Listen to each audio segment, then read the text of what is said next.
Buenas tardes, ya estamos una vez más en Getafe News, hoy con un nuevo programa, un nuevo espacio que esperamos que sea del interés de todas las vecinas y vecinos de Getafe. Un espacio donde queremos hablar de Getafe, pero no solo. Hablaremos de Getafe, hablaremos del mundo con nuestros tertulianos para comentar la actualidad de nuestro municipio. Y vamos a contaros cosas que no os cuentan en ningún otro espacio. Dentro vídeo.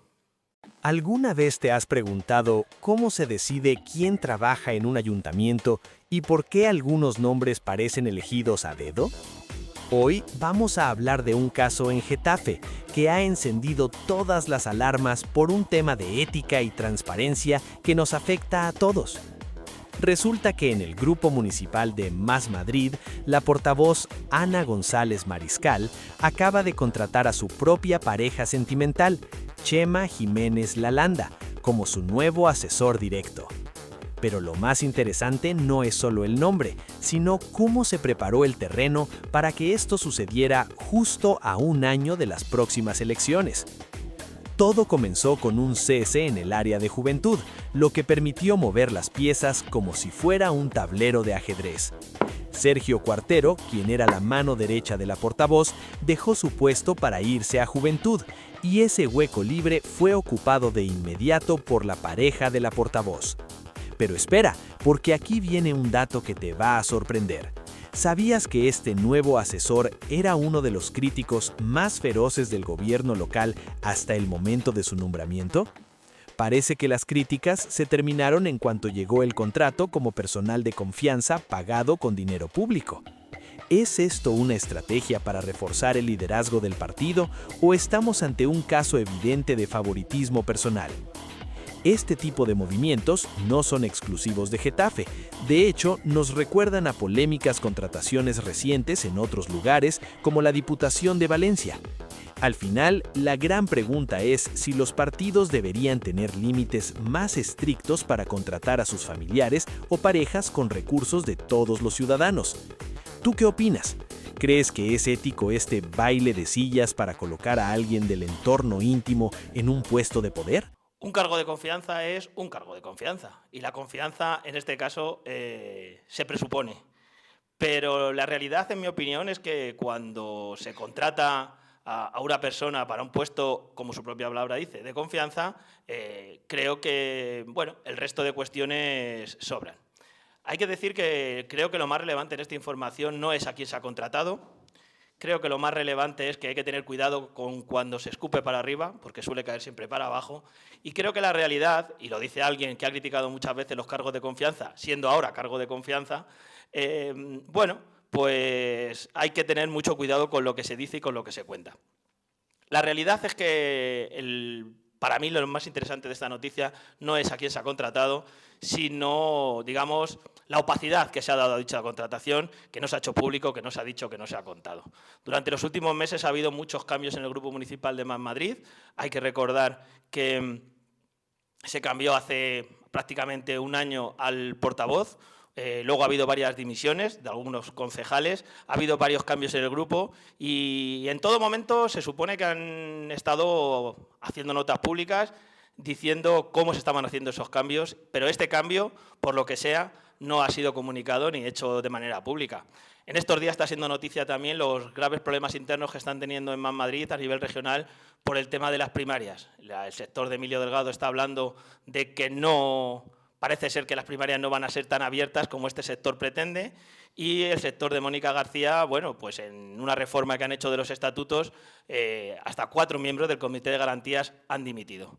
Yo creo que lo relevante de esta información es porque esta información solo la va a contar Getafe News y solo la vas a poder escuchar aquí y creo que más allá de que, como cargo de confianza, debemos asumir las críticas que son públicas y que para eso están nuestros sueldos en el portal de transparencia del Ayuntamiento de Getafe, creo que no tiene que haber miedo a que se pueda opinar o criticar sobre cualquiera de estas cosas. Y creo que los partidos deben ser más transparentes con quienes se contratan con el erario público.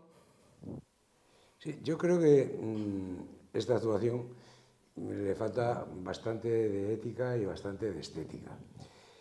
Y creo que eso no lo justifica que haya otros que lo hayan hecho. No justifica esta actuación. Y una segunda observación. Creo que la alcaldesa, que es la que hace el nombramiento, debería también hacerse mirar esto. Esto no es un buen ejemplo. Gracias, Jesús, por tu aportación. Y ahora vamos con otro vídeo. Dentro vídeo. Unas elecciones en Hungría han puesto fin a 16 años de gobierno, y esto ha sacudido a toda Europa. La pregunta es clara. ¿Cómo puede este cambio en Budapest afectar a todo el continente? Vamos a analizarlo. Con Orbán al frente, Hungría fue un desafío constante para la unidad de la Unión Europea. De hecho, muchos organismos internacionales la definían así. Hablaban de un claro deterioro democrático y de libertades. Esta postura, generó una tensión constante, sobre todo en la respuesta conjunta a la guerra de Ucrania. Por dentro, el sistema se agrietaba. El descontento crecía por graves problemas económicos y políticos. Una inflación brutal que hizo desplomarse el poder adquisitivo de la gente y que erosionó la estabilidad. Y a esto se sumó la corrupción. Las acusaciones de un sistema clientelar avivaron la indignación general. Y entonces, el rival surgió de donde menos se esperaba, desde dentro del propio sistema. Claro, al venir de dentro, su mensaje contra la corrupción y a favor de Europa tenía una credibilidad enorme. Sus acusaciones, como esta, calaron hondo en una población ya muy cansada del sistema político. Y el resultado fue claro: una elección histórica, con una participación de récord. Esta movilización masiva fue la señal más clara del enorme deseo de cambio que había en el país. Los resultados, fueron contundentes. El partido de Magyar Tisza consiguió una supermayoría, poniendo fin al dominio de Orbán. Bien, vamos a lo importante. ¿Qué significa todo esto para la Unión Europea?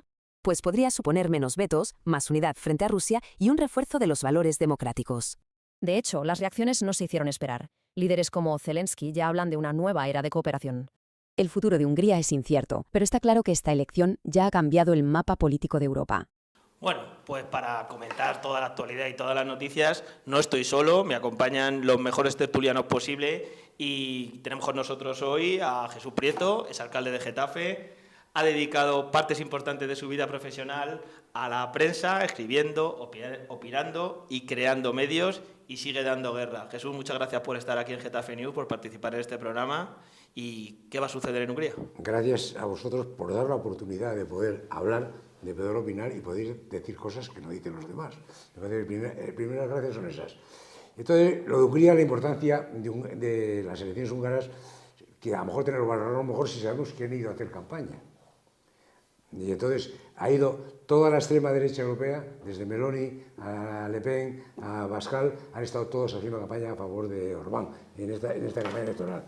Ha ido el vicepresidente de Estados Unidos y Putin, que no podía ir porque es un país de la Unión Europea y está reclamado por la Corte Penal Internacional, ya gastó bastante dinero en Vox y en contrainformaciones que fueron denunciadas, pero que estuvieron durante la campaña y de los 2 últimos días de forma especial inundando las redes sociales. Eso da la importancia que tenían estas elecciones, porque creo que este resultado pone a la extrema derecha en un brete complicado, difícil, y yo creo que de paralización, de crecimiento, y esperemos que disminución importante de los votos en muchos países lo va a poner.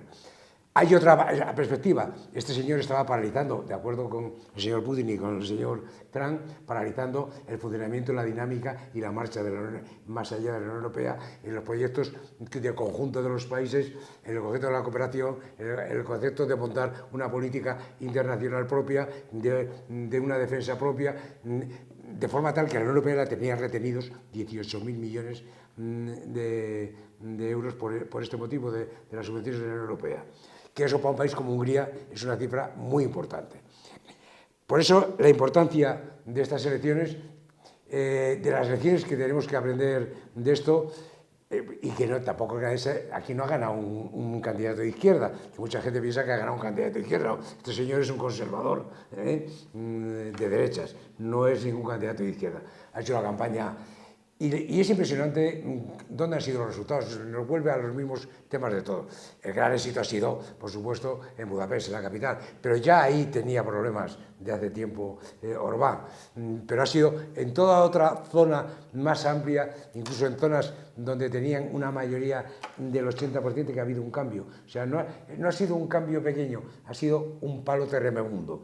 Y yo creo que la extrema derecha va a tomar, incluida el señor Abascal y vos, van a tomar la lección bastante de esto. Y la Unión Europea, que no solamente tiene que felicitarse, tiene que dar pasos inmediatos en la construcción europea.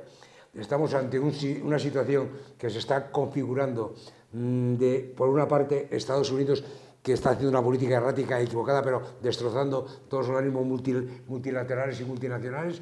Por otra parte, una alianza China-Rusia y Europa lo pueden comer. Hagamos Europa, aprovechando este tema, avancemos. Y nos acompaña también, para profundizar en el tema, en este y otros temas que vamos a tratar aquí en nuestro programa esta tarde, Eloy Galván, ingeniero técnico agrícola, presidente de la Asociación Getafe Central, vecino de Getafe de hace muchos años. Eloy, ¿cómo influye este resultado de las elecciones en Hungría en la realidad de la Unión Europea? Yo creo que lo que ha comentado Jesús Prieto pues, es el tema básico. Va a poner en marcha muchos proyectos que han estado retenidos debido al señor Orbán.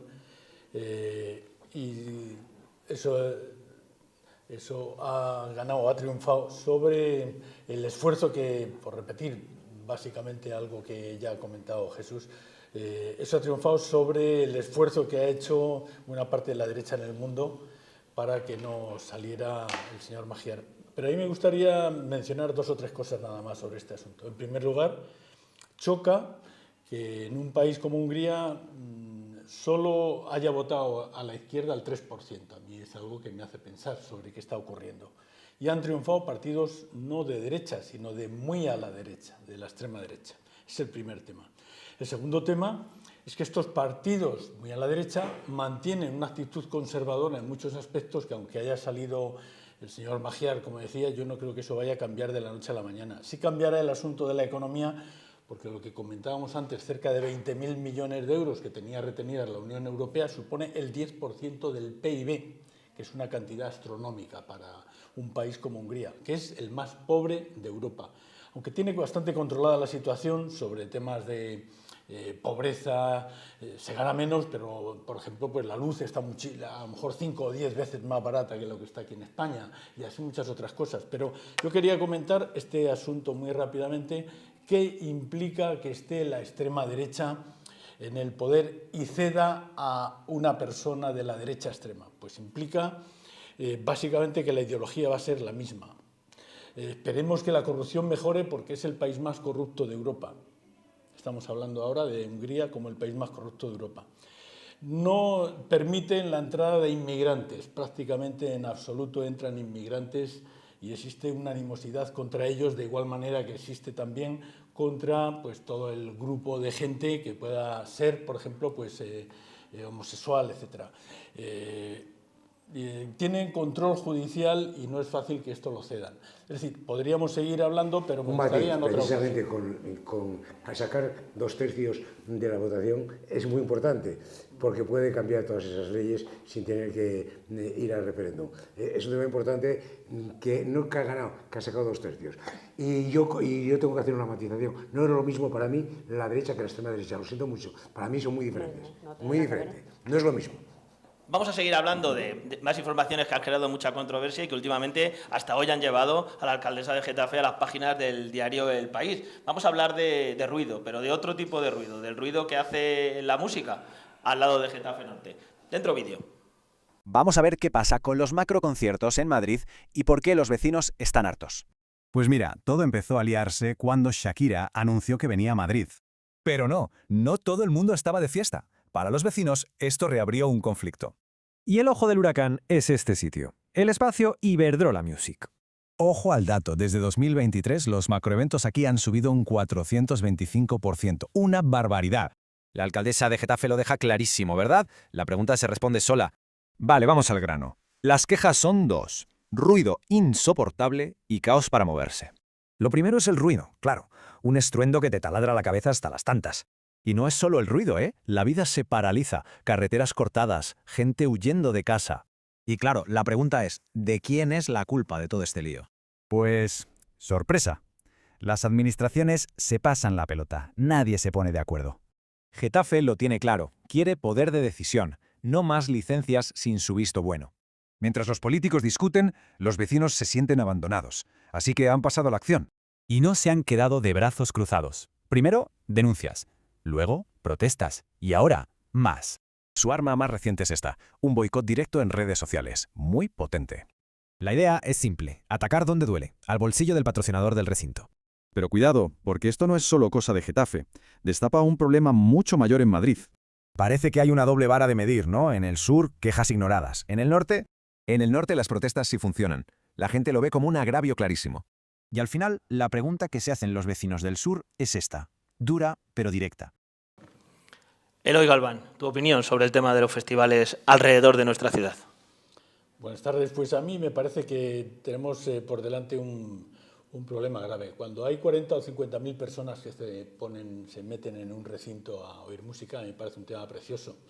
El problema es que los servicios que se prestan para que esa gente pueda llegar hasta allí y pueda salir de allí, pues prácticamente son los mismos que en un día normal a las 2 de la mañana, especialmente cuando se sale, es decir, prácticamente ninguno.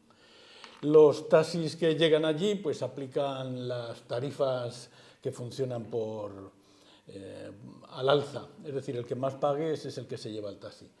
El segundo tema está en que la gente tiene que llegar andando donde ha dejado el coche. Y donde ha dejado el coche, la mayor parte de las veces, es atravesando una carretera, como es la M45 y las carreteras de servicio que hay al lado, que son un verdadero peligro y cualquier día va a haber un absoluto desastre de seguridad y ninguno va a ser responsable. El tercer tema está en que antes se ha comentado que la propia administración, y especialmente esto se realiza en Madrid, luego los responsables serían tanto el alcalde de Madrid como también tendría que decir algo la comunidad. Y lo único que dicen es que habría que llegar a un acuerdo con los vecinos para que se aguanten un rato mientras esto se pueda dar, porque esto es algo muy importante para Madrid. Podríamos seguir hablando del asunto, pero creo que es un tema bastante controvertido porque no deja dormir a mucha gente que al día siguiente tiene que ir a trabajar. Jesús, ¿qué te parece este tema? Bueno, es un tema que no está presente solamente en Madrid. El tema de los festivales está presente en muchos, incluso podemos decir que está presente en Getafe. Yo he sufrido como vecino de Getafe los conciertos en el ACAR con un ruido ensordecedor, no un año, bastantes veces. Lo he sufrido también. Y con tráfico en Getafe que no se podía aparcar. Eso no solamente en este tema. Yo, por ejemplo, me parece monstruoso los fuegos artificiales para los que tenemos animales, que suceden todos los años. O sea, hay temas, este tema que se puede discutir no solamente de Villaverde, se puede discutir de Getafe, porque los hemos vivido y los hemos padecido. Esto hasta en mi pueblo, que es pequeñito. Yo he tenido que ir a dormir a otro sitio de mi pueblo de 800 habitantes porque la música era hasta las 6 de la mañana, no hasta las 2 de la mañana, hasta las 6. Tuve que ir a dormir a otro sitio. Es un problema que hay que arreglar, hay que exigir condiciones de sonoridad, de tráfico, de seguridad. Eso también es obligatorio. La seguridad, a ver si nos aclaramos, para que se aclaren los alcaldes. La seguridad es competencia del Ministerio del Interior. Y la policía son coadyuvantes al Ministerio del Interior. No es de la Policía Municipal de Madrid. Que no nos engañen. Ahora, tienen que ponerse de acuerdo todos y tienen que actuar y tienen que tomar medidas. Y especialmente sonoras y de seguridad y de tráfico, por supuesto. Pero en este festival y en otros, que hay también en Getafe, ¿eh? No, los festivales es que se están, como tú bien estás diciendo, se están reproduciendo a lo largo y ancho de todo el país. Y últimamente lo que se está poniendo de moda, las residencias, como lo que va a hacer aquí Shakira o lo que han hecho, lo que están haciendo todos los cantantes, se hacen a lo largo y ancho del mundo. Entonces, aparte de las perogrulladas de puro sentido común de decir sí a los festivales, pero sí también al descanso de los vecinos, en los que todos esos estamos de acuerdo, habría que proponer acciones concretas y cuáles son las actuaciones que hacer y revertir esa situación en negativo en actuaciones en positivo, como bien está diciendo Jesús, en materia de seguridad, en materia de garantizar el acceso a esos barrios de los vecinos y a lo mejor, no lo sé, como alcaldesa del pueblo limítrofe, se podría pensar en aprovechar, una vez que hayas garantizado el descanso de los vecinos y el acceso a la movilidad de esos barrios, en ver cómo podría redundar a lo mejor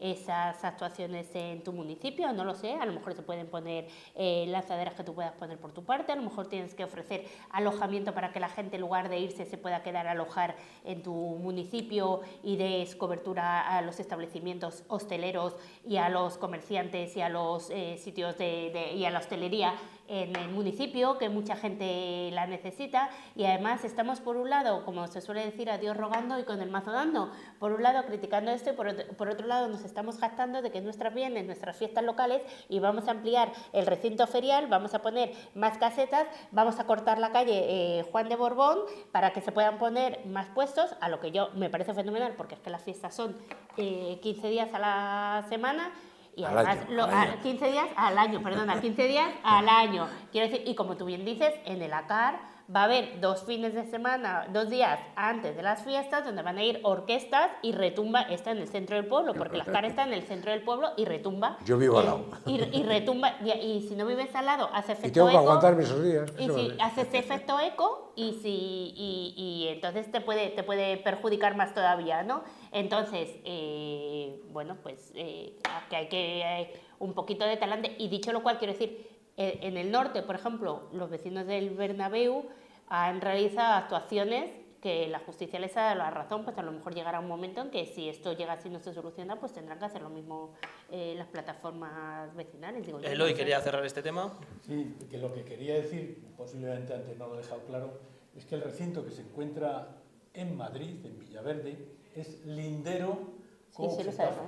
Entonces, están más cerca las viviendas de Getafe de ese recinto que las viviendas de Villaverde. Entonces, aunque el que decide es la Alcaldía de Madrid y también la comunidad, en cuanto a los vecinos que resultan damnificados, entre comillas, son los vecinos de Los Molinos y los vecinos de Getafe Norte, principalmente, que están a unos 300-400 metros de este recinto.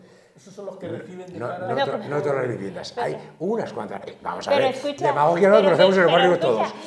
¿Cuántas viviendas están en 400 metros? ¿Desde dónde va el Getafe Norte y va a Los Molinos hasta ese recinto? Hay bastante, muchas de ellas están a más de 1 kilómetro y de kilómetro y medio. Las más cercanas, yo digo que lo que tienen que tomarse son medidas de sonoridad que se pueden tomar, se pueden adoptar, se pueden exigir a los organizadores, que sí. Sí. Eso no estamos discutiendo, lo que estamos discutiendo. Pero que también en la CAR, que exijan las mismas en la CAR, que a mí me afectan porque vivo al lado. Y los vecinos de... Y me tengo que aguantar también, a veces también hay que aguantarse. Los vecinos que están pegando al Felipe Reyes se quejan porque el espacio del Felipe Reyes se habilita y se acota para los chavales de la fiesta joven, para tenerlos allí en un recinto controlado y tal. Pues esos vecinos también se quejan porque durante esos días los chavales están allí y les molestan, y lo dejan todo con el botellón, y lo dejan todo sucio, y hay ruidos, y hay tal. Pues, hijo, si son 15 días de fiesta, ¿no? Pues al final... tendremos que aguantar todos un poquito. Tengo que meterlo. ¿Y el botellón de los escolapios, alguien ha dicho algo? Que dura hasta las 3 de la mañana y no pueden pasar los coches y todos los policías rodeando el botellón de los escolapios todos los años, 2 veces al año, No una vez, 2 veces al año. Pero eso de las fiestas, dices. No, y luego en Navidad. Bueno, perdóname sí, usted, claro. Y en los carnavales. Y en los carnavales. Sí. Hombre, yo creo que fiesta, diversión, siempre hay una parte de inconveniente, que no puede ser total, pero siempre ha habido y esperemos que siga habiendo fiesta. Pero que sin molestando lo mínimo posible. Pero es que, como dices tú, con lo de los escolapios, con la iglesia hemos topado. No me refiero precisamente a los escolapios, pero bueno. Vamos con otro tema, creo que también de muchísimo interés para las vecinas y vecinos de Getafe, aunque nos pille un poquito más lejos. ¿Conseguiremos que haya paz en Irán? Atención, porque hay noticias muy importantes entre Estados Unidos e Irán. Vamos a ver los detalles de este alto el fuego. La clave de todo esto, un alto el fuego bilateral que durará en principio 2 semanas. Y a cambio, algo fundamental: la reapertura total e inmediata del estratégico estrecho de Hormuz. ¿Y quién ha mediado en todo esto? Pues Pakistán ha sido la pieza clave en las negociaciones. Para que quede claro, un alto el fuego es una pausa en los combates para intentar negociar. Pero, ¿cómo se ha llegado hasta aquí? El proceso ha tenido varias fases, la verdad. La propuesta de Irán, que Estados Unidos ha aceptado como base, es bastante ambiciosa. Vaya que sí. Pero ojo, para Estados Unidos hay un tema crítico. ¿Qué pasa con el uranio enriquecido de Irán? Trump, por su parte, no ha dudado en calificarlo de victoria total para Estados Unidos. Y claro, Irán ha hecho lo mismo de cara a su gente. Lo vende como una victoria propia. Aquí vemos la clave. Cada parte lo presenta como una victoria. Es un mensaje para su público. Mientras, Israel apoya la tregua, pero ojo, avisa de que no se aplica a sus operaciones en Líbano. Claro, este acuerdo no ha salido de la nada. Viene después de una escalada de tensión máxima. Las amenazas de Trump fueron muy duras, hablando de atacar desde puentes hasta islas petroleras. Irán respondió cortando la comunicación y preparando a su población para lo peor. Bueno, ¿y ahora qué? Pues todas las miradas están puestas en las negociaciones de Islamabad. La delegación de Estados Unidos que irá a Islamabad es, desde luego, de primerísimo nivel. Irán, por su lado, lo tiene claro. La guerra solo acaba si se aceptan sus 10 puntos. Y un dato que lo dice todo. A pesar de la tregua, las defensas aéreas siguen activas. Así que la pregunta es inevitable. ¿Es esto el principio de la paz o solo una simple pausa? Nos acompaña para hablar de este tema, y la habéis escuchado antes ya, a Sandra Escudero, miembro de la Asociación Juntos por Getafe, vecina de Getafe de toda la vida también. Sandra, muchas gracias por estar con nosotros. Y bueno, ¿se conseguirá que haya paz en Irán? Pues como dicen los que salen también en la tele, ¿no? Me alegro que me hagas esa pregunta. Pues ya me gustaría a mí poder tener la capacidad para poder decirlo, pero como estamos todos viendo, está bastante complicado, porque tan pronto parece que hay un alto el fuego y que todo pinta que sí que se puede arreglar, como que se rompe el alto el fuego, como que tan pronto abrimos el estrecho de Hormuz, como que tan pronto se cierra, como que tampoco lo voy a controlar yo, ahora lo decido yo, ahora pongo yo un peaje para ver qué pasa. Y a todo esto, la guerra de Irán, que geográficamente nos pilla lejos, pero económicamente nos pilla cerca, porque todo lo que está ocurriendo en estos momentos tiene una incidencia directa en el bolsillo de los trabajadores. Lo hemos podido comprobar en estos días, que los que hemos tenido la suerte de salir unos días, aunque sea al pueblo, llenar el depósito de la gasolina y hacer la compra para irte ya era más cara que la vez anterior que hubiéramos podido salir. Así es que, sobre todo por el bien de las personas que están sufriendo la situación de guerra en esos países, espero que se acabe cuanto antes, y por la estabilidad económica y geográfica mundial, pues también. Jesús, ha dicho hoy Donald Trump que va a pedir que se cierre el estrecho de Hormuz.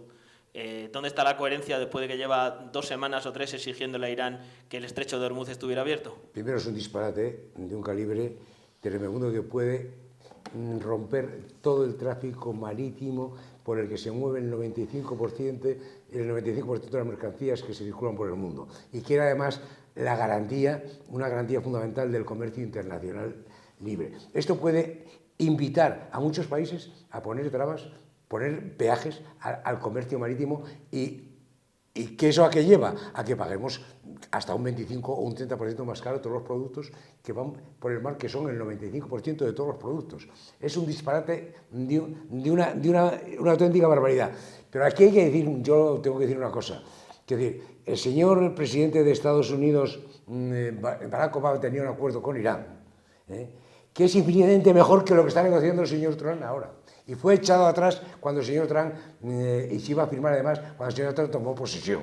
Y esto lo discutimos ya aquí en los programas de Getafe News, lo discutimos hace mucho tiempo, hace exactamente 6 años, pero está ahí. ¿El señor Trump es tonto o le han obligado los israelíes a entrar en todas estas batallas? Es una pregunta que la dejo ahí. Es una pregunta trampa, así a pillar. Bueno, pues como de esto vamos a seguir hablando durante mucho tiempo, ahora vamos a hablar de otro de esos proyectos que se iba hablando mucho tiempo en nuestra ciudad, en Getafe. Vamos a hablar de la Plaza de Toros de Getafe. Dentro vídeo. La Plaza de Toros de Getafe, un lugar icónico, lleva años en silencio. ¿Qué pasará con ella? Pues ese era el gran reto en Getafe, con su histórica plaza. Una pregunta con una respuesta sorprendente. Lleva cerrada desde 2016, un espacio enorme, esperando un nuevo propósito, una nueva identidad. Y la respuesta vino de un concurso internacional. El proyecto ganador, Al Ring, una plaza para todos. Ojo, que esta idea se impuso a otras 25 propuestas. Fue la elegida para darle un nuevo futuro. El objetivo es que se convierta en lo que llaman un condensador social. ¿Y eso qué es? Pues básicamente transformar este espacio en un centro para la cultura, el deporte y la vida vecinal. El diseño es muy inteligente. Se basa en anillos concéntricos que parten desde la propia plaza. En total serán 5 grandes anillos los que conformarán esta transformación. Vamos a verlos. Cada anillo tendrá un propósito: social, natural, urbano, hasta uno forestal y otro agropecuario. Y una de las claves del proyecto es crear un gran refugio climático para toda la ciudad.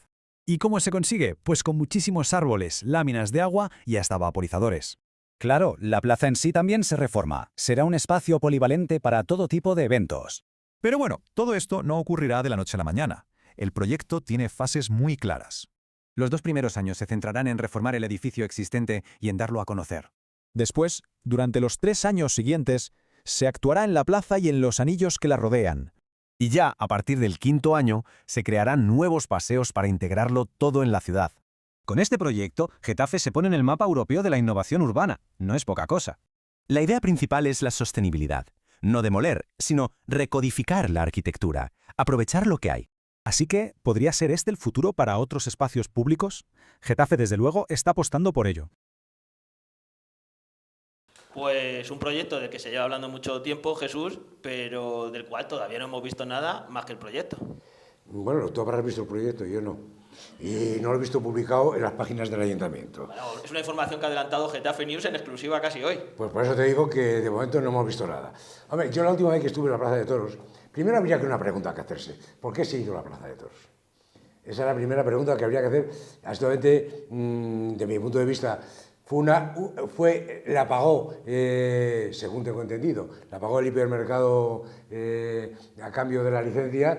Fue una compensación que negoció el ayuntamiento con a lo mejor el nombre del hipermercado, Carrefour. Según tengo entendido, ese fue un poco el comienzo. Eso ya es discutible, desde mi punto de vista ya empieza por ser discutible. Después, ¿qué ha habido aparte de 4 corridas de toros al año? Porque era lo que había, 5. Poquita cosa. Yo la última vez que estuve allí fue con Cultura Inquieta. Hubo protestas de los vecinos por los ruidos. En ese momento, digo por ya que lo hemos tratado antes, estuve en Cultura Inquieta y eso fue en el 2015. Estaba Soler. Todavía era el final de Soler. Lo había programado el ayuntamiento presidido por Soler y era el final ya. Y después de eso no se ha celebrado absolutamente nada. Exactamente 10 años y medio han pasado, desde que no se ha hecho absolutamente nada. Hizo una propuesta a Podemos que se ha tratado en llevar a un concurso internacional lo que no está escrito. Y ahora ya entro en el concurso. Yo el concurso me sorprende. Rehabilitar la plaza y hacer un proyecto 7 años en un ayuntamiento, se me saltan todas las alarmas. Me saltan todas las alarmas. No sé si voy a verlo. Y no sé si en un ayuntamiento se puede planificar en 2 años una cosa, a 5 años después otra, cuando primero hay prioridades municipales que fijan las corporaciones elegidas y que pueden cambiar el signo, en primer lugar, pero en segundo lugar, ¿qué es lo que se va a hacer en primer lugar? Y luego, ¿va a ser compatible unas obras 7 años con una actividad cuando habría cosas más sencillas que hacer y más fáciles? A lo mejor en el concurso internacional han ido a lo difícil, a lo mejor se trataba de que fuese muy difícil el concurso y los que daban las propuestas y no cosas sencillas, prácticas, cuando tenemos falta de equipamientos inmediatos en Getafe. Pero ¿qué es lo que, perdona, es que como no conozco el proyecto, qué es la Plaza de Toros ahora, para qué va a servir? ¿Qué se va a hacer ahí en un centro cultural, de ocio, deportivos, de todo, absolutamente de todo. Pero, y también medioambiental, uniendo la Plaza de Toros con el barrio, que esa es la parte que queremos todos ver. Claro, yo creo que lo definitivo la cuestión del proyecto es que evidentemente tenemos un espacio abandonado, degradado desde hace décadas, como bien ha dicho Jesús, en el cual había que recuperarlo.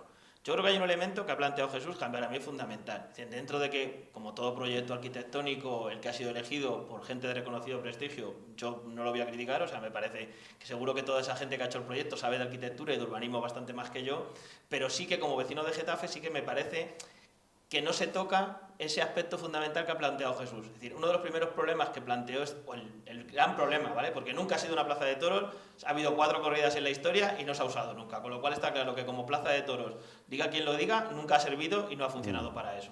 Con lo cual había que darle otro uso. Un uso para un espacio multicultural o polideportivo, es decir, con diversas actuaciones como se están haciendo en toda España, porque podemos hablar de Benidorm, de un montón de sitios. De Barcelona. El primer objetivo de cualquiera de estos espacios ha sido cerrarlo.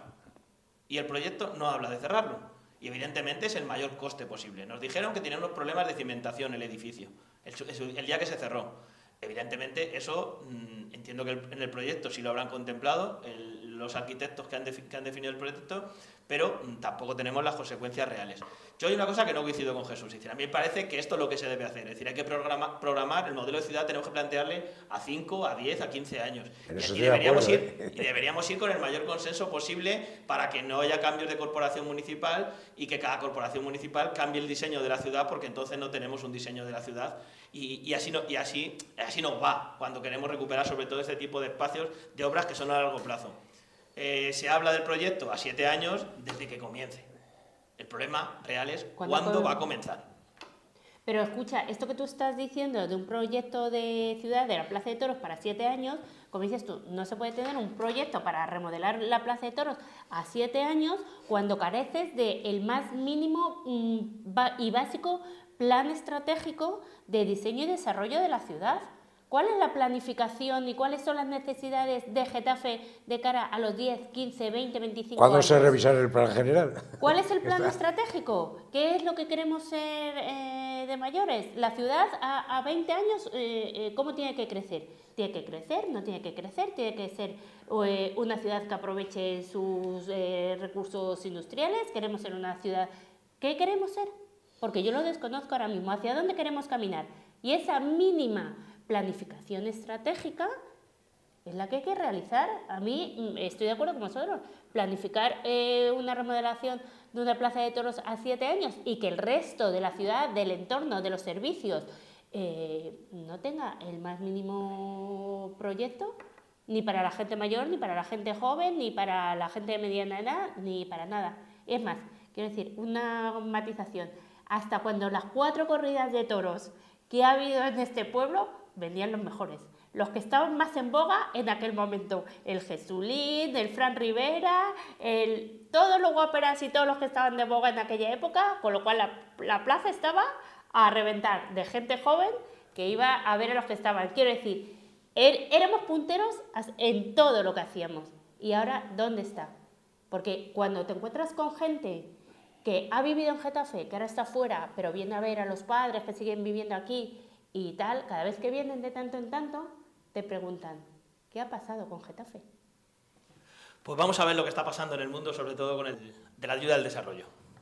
Hoy vamos a meternos de lleno en una crisis que ha surgido de repente y que no tiene precedentes, la financiación para el desarrollo mundial.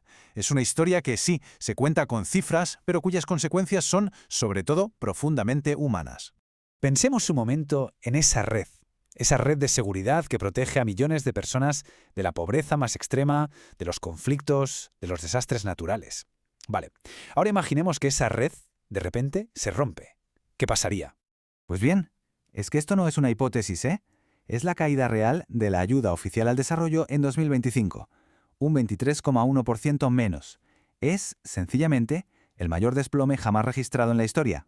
Claro. La primera pregunta que nos hacemos todos es evidente. ¿De dónde ha salido este recorte masivo? ¿Quién o quiénes han cerrado el grifo de la ayuda mundial? Y aquí viene lo más sorprendente. Esto no ha sido un pequeño recorte repartido entre todos. Para nada. El colapso ha estado increíblemente concentrado. Casi el 96% de toda la caída viene de un puñado muy pequeño de los países más ricos del mundo. Y si miramos dentro de ese pequeño grupo, hay un protagonista absoluto. Es que 3/4 partes de todo el recorte, un alucinante 75%, vinieron de un solo país, Estados Unidos. Es la mayor bajada anual que ha registrado un único país en toda la historia. Esta tabla lo detalla perfectamente. Junto a esa bajada brutal del 57% de Estados Unidos, vemos caídas muy importantes de Alemania, Francia, Reino Unido y Japón. De hecho, es la primera vez que los 5 grandes donantes reducen su ayuda, a la vez. Pero ojo, que no todos siguieron esta corriente. Mientras las grandes potencias recortaban, 8 países, y entre ellos está España con una subida muy destacable del 10,7%, pues decidieron ir a contracorriente y aumentar su ayuda. Un dato que, da algo de equilibrio a este panorama. Bueno, y ahora vamos a dejar un poco los números para ir a lo que de verdad importa, el impacto en la vida de la gente. Porque detrás de cada porcentaje, de cada cifra, hay una consecuencia real y muchas veces devastadora. Las palabras del presidente del Comité de Ayuda al Desarrollo de la OCDE son demoledoras. No habla de ajustes de presupuesto, no. Habla de consecuencias directas y potencialmente mortales. Esto nos da una idea de la gravedad de lo que está pasando en los lugares más frágiles del planeta. Y estos recortes golpean justo donde más duele. El sector humanitario, en crisis. Programas que se cierran, dejando a millones de personas sin ayuda. Regiones enteras, como África y los países más pobres del mundo, han visto cómo su financiación se desplomaba. E incluso el propio sistema de Naciones Unidas ha sufrido una reducción drástica de su apoyo. El golpe es especialmente duro en la ayuda humanitaria, que es la que atiende las emergencias más urgentes. Estamos hablando de una caída de casi el 36%. Y esto no es solo una estadística, ¿eh? Esto se traduce en menos comida, menos refugios y menos medicinas para la gente que más lo necesita, ahora mismo. En medio de este panorama tan sombrío de recortes hay una excepción muy notable, que nos muestra que la cosa es más compleja. La ayuda a Ucrania no solo no bajó, sino que alcanzó una cifra récord. ¿Por qué? Pues sobre todo por el enorme aumento del apoyo de las instituciones de la Unión Europea. Esto lo que demuestra es un cambio clarísimo en las prioridades geopolíticas de la ayuda. Bien, hemos visto las causas y las consecuencias más inmediatas. Pero, ¿y a largo plazo? ¿Qué significa esta nueva tendencia para todos? Pues el futuro no pinta muy bien. La OCDE ya está pronosticando otra caída para 2026. Si esto se confirma, sería el tercer año seguido que baja la ayuda, algo que no pasaba desde que acabó la Guerra Fría. Así que parece que no estamos ante un bache puntual, sino ante un posible cambio de era. Todo esto, por supuesto, nos aleja todavía más de ese objetivo histórico, el famoso compromiso de destinar el 0,7% de la riqueza de un país a la ayuda. En 2025, justo en medio de la mayor caída de la historia, solo 4 países, Dinamarca, Luxemburgo, Noruega y Suecia, lo cumplieron. Y para terminar, me quedo con esta reflexión clave de Carsten Staur. La ayuda no es caridad, nos dice, es una inversión estratégica en un mundo más estable y más seguro para todos. Y este es un concepto que es fundamental entender, sobre todo en los tiempos que corren. Y esto nos deja con una pregunta final, ¿no? En un planeta donde está todo conectado, donde los problemas de un sitio acaban por afectarnos a todos, ya sea una pandemia o la inestabilidad política, ¿cuál es el verdadero precio que vamos a pagar por este giro histórico, por empezar a mirar hacia otro lado? Eloy Galván, ¿cuál va a ser el coste para el planeta de este recorte de la ayuda al desarrollo? Pues yo creo que no es que sea un coste para el planeta, va a ser un coste común para gran parte de la gente. Pongo un ejemplo. África tiene ahora unos 1.500 millones de habitantes, se dice pronto. Europa tiene pues, entre 500 y 600 millones. Pero está previsto que para el año 30 o el año 35, que no nos queda tan lejos, pues posiblemente el número de habitantes que tenga África sea de 2.500 millones. Va a ser el continente que está previsto que tenga mayor número de habitantes en un futuro, por encima de Asia, que ya es decir.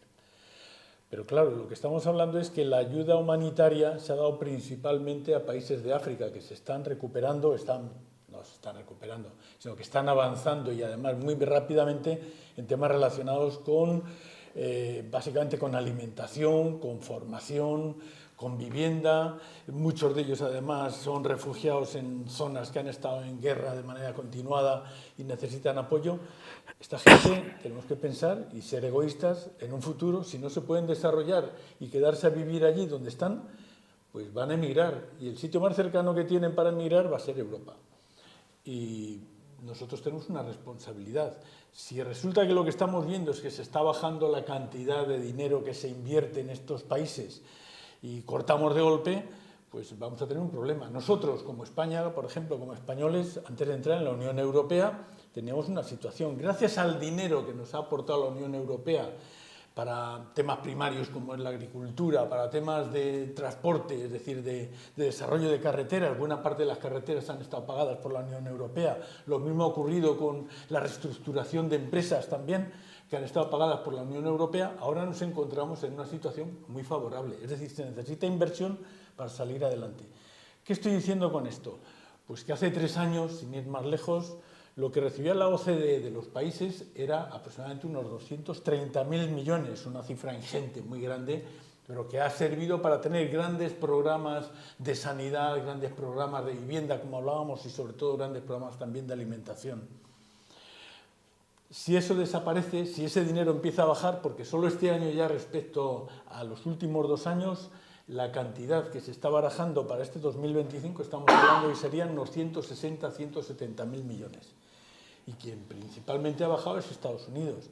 ¿Por qué ha bajado? Pues muy sencillo.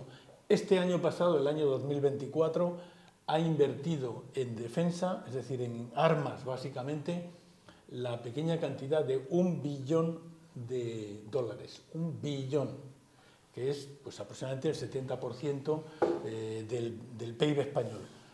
Pero un tema grave, el señor Trump está pidiendo para el año que viene un presupuesto de $1,5 billones. Quiere decir que además nos está presionando a todos los países de la OTAN, por ejemplo, para que invirtamos el 5% dentro de 3 años. Tenemos que haber llegado a esa cifra, aproximadamente, el 5% de nuestro PIB. Es decir, España tendría que llegar, echando cuentas, aproximadamente a los 70-80 mil millones de euros, cuando ahora estamos gastando del orden de 25 aproximadamente, o 30. Hombre, esto lo comento para que veamos en qué estamos pensando. Estamos pensando en gastar dinero y no sabemos lo que se nos viene encima. Puede haber un drama humano terrible en todos los sentidos. En este contexto de guerra, Sandra Escudero, ¿qué mundo se nos queda si invertimos más dinero, como bien dice Eloy Galván, en armas en vez de ayuda al desarrollo? No, hombre, hay que invertir siempre en positivo y quiero decir, aquí en Getafe lo teníamos siempre claro. Yo me acuerdo siempre de, no es nada de la guerra, no tiene nada que ver, pero por traerlo a lo que nos afecta en lo cotidiano, porque al final es lo mismo. Yo recuerdo que siempre Pedro Castro decía que había que invertir en seguridad, sí, pero siempre primero en prevención, y siempre decía, un animador sociocultural más en la calle es un policía menos en el futuro. Porque al final esas acciones, si tú mejoras la vida de la gente, si tú mejoras la alimentación de la gente, los recursos, la educación, la sanidad, desarrollas un mínimo estado del bienestar en las personas, esas personas van a tener un entorno seguro, van a poder producir y no van a querer salir de esos países en los que evidentemente no pueden vivir por la miseria que tienen y que lógicamente no tienen para comer, pero todos ven una televisión y ven cómo se vive en el resto del mundo. Y aparte de eso, está claro que bueno, la escalada armamentística mal camino no conduce a buen lugar y nunca es una buena solución. Dicho lo cual, eso no quiere decir que una vez llegados a este punto, y lo hemos comentado otras veces, la Unión Europea no tenga que invertir en seguridad y en defensa. Eso también se tiene que hacer, pero que equilibrando las dos cuestiones, una cosa no quita la otra. La cuestión, Jesús, es que mientras que están los mismos que están diciendo que hay que aumentar el gasto en armamento del que estábamos hablando, son los mismos que dicen que el principal problema que tiene la Unión Europea es la inmigración, a países a los que le estamos recortando las ayudas. Bueno, yo primero, un matiz, no es lo mismo el presupuesto de defensa que gastar en armas. El presupuesto de defensa es bastante mejor. Yo porque has dado las cifras del presupuesto de defensa, claro, y has dicho compra de armas. Bueno, en un momento, son un poco diferentes, Yo creo que, vamos a ver, yo creo que hay que plantearle los temas con toda la crudeza. Esto viene porque Estados Unidos retiró la ayuda de USAID, que eran 65.000 millones, y que era el 70%, 68% de toda la ayuda que había a nivel mundial de todos los países. O sea, que Estados Unidos aportaba el 68%. Hay que hacer preguntas. Es decir, Rusia ha estado interviniendo en África con ejército propio, con explotación de tierras, y no ha aportado un solo duro. China está comprando y llevándose todas las tierras raras de África y no está aportando. No pongamos solamente en uno que lo ha hecho muy mal. Además, este tema lo hemos tratado en 2 programas de aquí que se pueden recuperar y decir lo que dijimos hace ya mucho tiempo. A ver si aportan algo.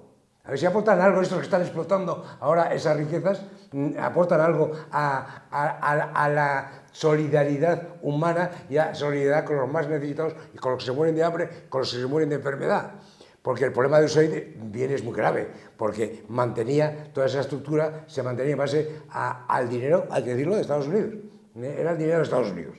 No guste o no guste, el dinero era de Estados Unidos. Y lo ha retirado y ha hecho una putada intolerable, que no es de recibo, porque sigue también explotando y sigue aprovechándose también. Pero a los demás también tenemos que llamarle a la atención sobre lo que sucede y sobre lo que tienen que aportar.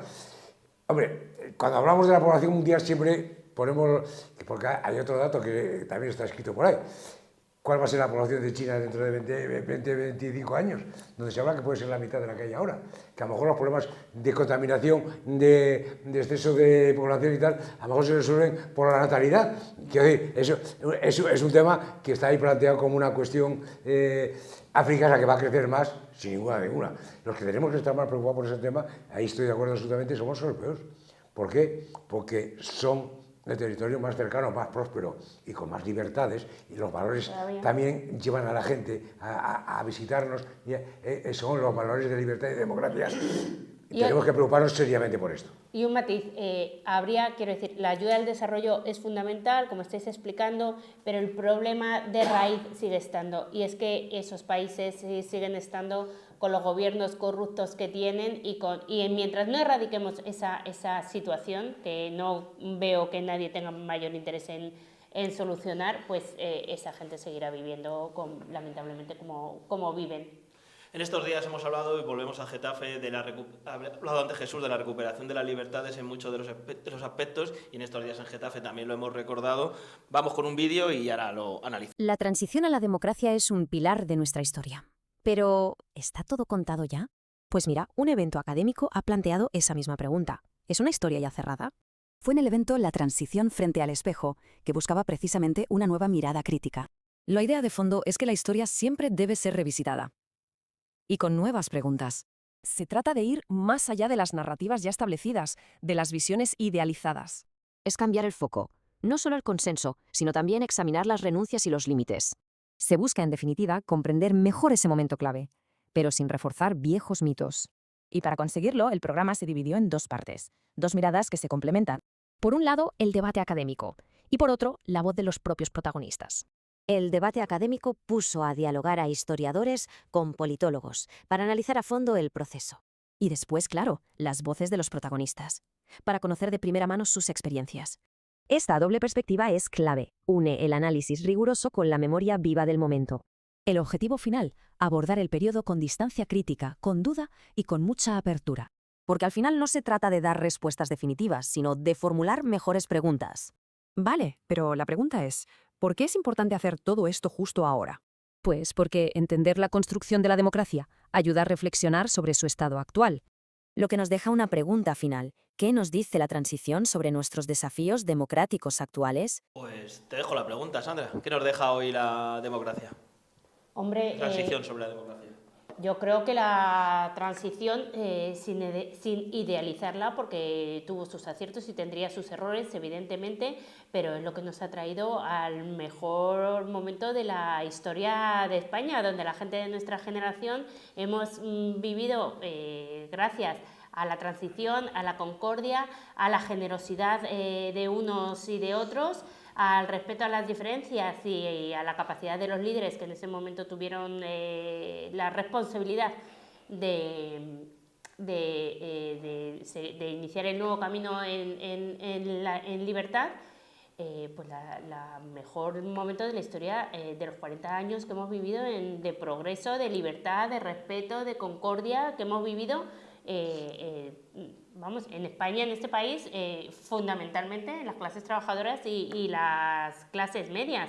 Entonces, bueno, ahí tuvieron un papel clave en la reconstrucción de la democracia y del estado del bienestar los alcaldes, que se llegaron a los ayuntamientos con unas medidas, bueno, pues como estaban en ese momento los ayuntamientos, sin recursos económicos, sin recursos técnicos, viniendo de unas instituciones predemocráticas, preconstitucionales, donde había que cambiar mucho la mentalidad todavía de los funcionarios que estaban en esa época, y eran alcaldes, que es lo que yo quiero destacar, frente a los alcaldes o alcaldesas que nos podemos encontrar en el día de hoy, que estaban siempre, sobre todo, a pie de calle, con la ciudadanía y escuchando a los ciudadanos, a todos, escuchando a todos, a los que les decían que bien lo hacían y a los que eran muchos, porque en ese momento había un tejido asociativo y unos partidos políticos muy fuertes y unas asociaciones de vecinos muy reivindicativas y muy potentes, y unas AMPAs en los colegios muy reivindicativas y muy potentes, y ellos siempre se reunían, los alcaldes que había en aquel momento, se reunían con las asociaciones, y ponían la cara y escuchaban lo que les gustaba y lo que no les gustaba. Pero siempre sabían dónde estaban los alcaldes para que los ciudadanos pudieran ir a contarles sus problemas y estos se los resolvían. Que es algo que la ciudadanía y las asociaciones en el día de hoy pues no encontramos fácilmente. Encontrar una interlocución en la clase política que hoy tenemos para ir a contarles pues, algunos problemas que puede haber en la ciudadanía de Getafe, porque no les gusta escuchar lo que, bueno, pues cuando vas a contarle algo que puede ser como un problema, que realmente tampoco es nada grave como lo que estamos hablando del tercer mundo ni de los países de Asia que se encuentran ahora en la guerra, ya ves tú qué problemas gordos realmente puede haber en Getafe, ¿no? Pero ante cualquier minucia no quieren saberlo, no quieren escucharlo y miran para otro lado y dicen, mira, que te dan largas y dicen, mira, a mí no me cuentes problemas y déjame y ya vendrá. Entonces, en ese sentido a ti te quiero dar las gracias como medio de comunicación, porque eres, José Luis, uno de los pocos medios que a las asociaciones nos escuchas, nos das voz y sobre todo libertad para opinar, sin ningún tipo de censura ni de cortapisa. Así es que muchas gracias por darnos esta oportunidad. Nada, para eso estamos. Eloy, esta semana tuviste además la oportunidad de charlar con el historiador Francisco Javier Leira Castiñeira, espero decir bien el nombre, que fue uno de los organizadores de estas jornadas que se han hecho en la Universidad Carlos III. Tu reflexión sobre este repaso a la transición que han querido hacer en la universidad. Pues yo lo haría no solo por la universidad, yo lo haría también porque después de 90 años que han pasado del alzamiento nacional glorioso que se dio en el año 36, estamos ya ahora mismo en el año 26 del otro siglo, pues yo creo que hay que entender la transición como algo, bajo mi punto de vista, que ya ha sucedido, que ya incluso ha terminado. Yo creo que ya lo que quedan son tics determinados en algunos estamentos de la administración, quizás también de la burguesía, por supuesto también de las diferentes clases, de las más bajas hasta las medias, etc. Todavía seguimos teniendo determinados tics. Quedan nostálgicos de una época que posiblemente les haga recordar a cierta gente su infancia y lo bien que lo pasaron, pues como lo que nos ocurre a nosotros cuando vamos al pueblo, que recordamos no sé qué cosas cuando teníamos 12 años. Pues hombre, estamos hablando de situaciones distintas, pero el país totalmente ha cambiado. Es un país que yo creo que puede competir con cualquier país europeo a cualquier nivel, porque si aquí vemos ciertos tics todavía de gente que opina de no sé qué manera, eso existe en todos los lugares. De gente que a lo mejor pues, no es capaz de aguantar una broma, como decían algunos en los pueblos, es decir, de gente que está excesivamente cerrada. Pero esta gente, yo creo que estos nostálgicos de ciertas épocas existen en todos los países. Y yo creo que ahora mismo tenemos un gran país, tenemos una gran cantidad de gente que es la que hace esa masa crítica que le da, que además en su gran mayoría, aunque ahora esté un poco en baja económicamente, pues forman la clase media, que es la que realmente da cemento a la sociedad y es capaz de aunarla. Yo creo que quizás tenemos que pensar en que todavía faltan ciertas cosas que no entendemos por qué hay gente que piensa que no somos mayores suficientemente como para entenderlas, que son pues esas aperturas que se tenían que haber hecho ya de los archivos de toda la guerra absolutamente y de la posguerra que ya va siendo hora y de la transición. No es entendible que ni en el Ministerio del Interior, ni en archivos del Ejército, ni en archivos de no sé qué otros lugares todavía se estén cerrando a los historiadores, porque esa apertura, como dicen algunos, la verdad nos hará libres, y en este caso yo creo que el abrir la puerta de la vivienda y las ventanas, pues lo que va a hacer es que veamos la luz y transitemos más tranquilamente. Yo creo que en ese sentido, creo que sí, que hemos superado la transición ya y deberíamos estar pensando más en el futuro que en el pasado.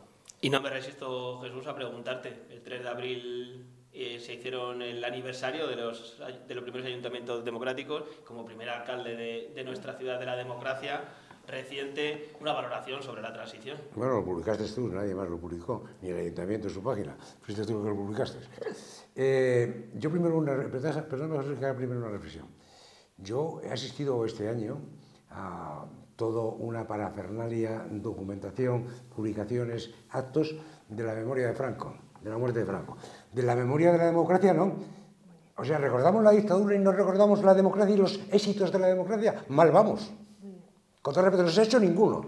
Recordar cómo era Getafe, por ejemplo, que no había saneamiento en toda la zona centro, que no había calles asfaltadas, que no había colegios. De eso no se celebra, se celebra solamente a Franco. Me parece un disparate para la memoria democrática. La memoria democrática son los éxitos de la democracia. La dictadura es nuestra asesina, es la que nos mató las esperanzas, las ilusiones y a mucha gente. La democracia es la que creó ilusión, bienestar. Por favor, celebrémoslo. No celebremos el desastre, celebremos el éxito, con todo el respeto. Entonces, yo creo que ya lo he dicho, pero hay un tema que venía en un artículo muy bueno de los que han escrito con esta conmemoración del 40 aniversario, y Felipe González lo sabe bien, sin esos 4 años de ayuntamientos democráticos, el PSOE y Felipe González no hubiesen tenido el éxito que tuvieron en el año 82. Fue lo que a los ciudadanos convenció que el cambio merecía la pena. Y entonces te contesto, el cambio creo que mereció la pena. Bueno, pues como nosotros llevamos todo el rato hablando, parece que hemos estado hablando todo el rato de Getafe y del mundo, no vamos a dejar de hablar también de la situación que tenemos en España. Y en España, aunque la democracia ha avanzado bastante, tenemos algunos problemas que son muy serios e importantes. La pobreza infantil en España es un problema estructural. Vamos a ver los datos más de cerca.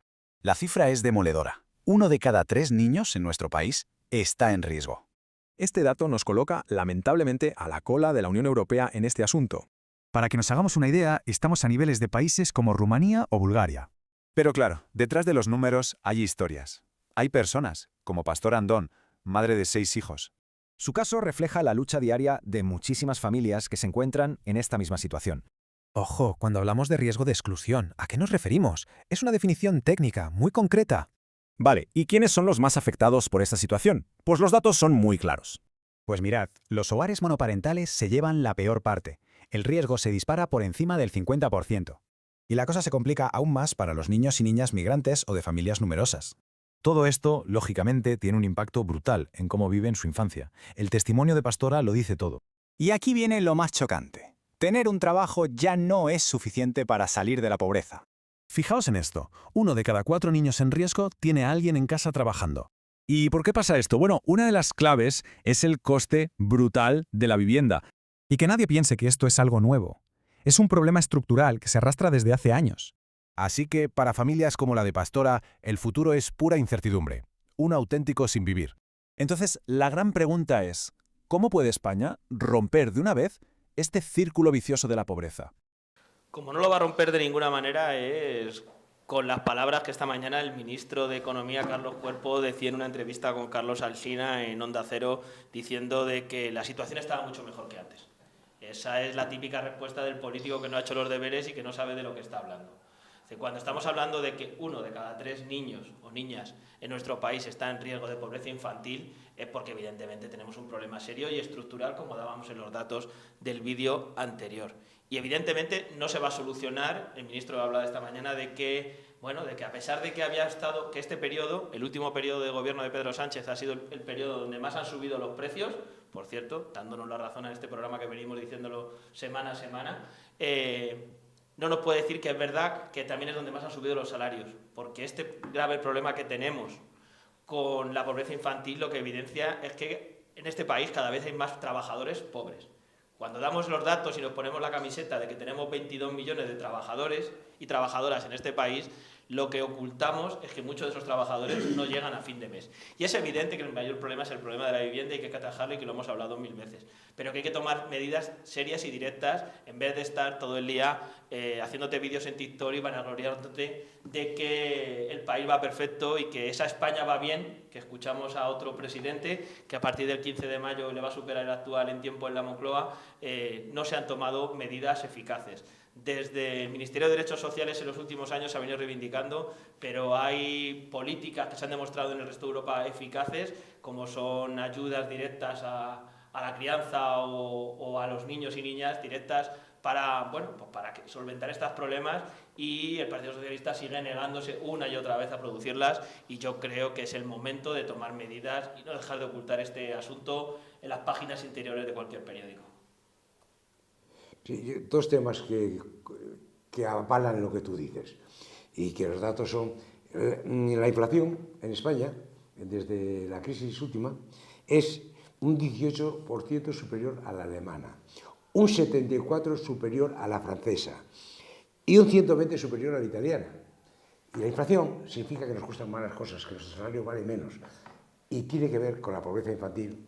Y tiene que ver la pobreza infantil a continuación con la capacidad de acceso a la educación, con no fracasar en la educación y con el futuro de los niños. Porque va unida la pobreza a las capacidades y a las oportunidades que tienen de cara al futuro los niños.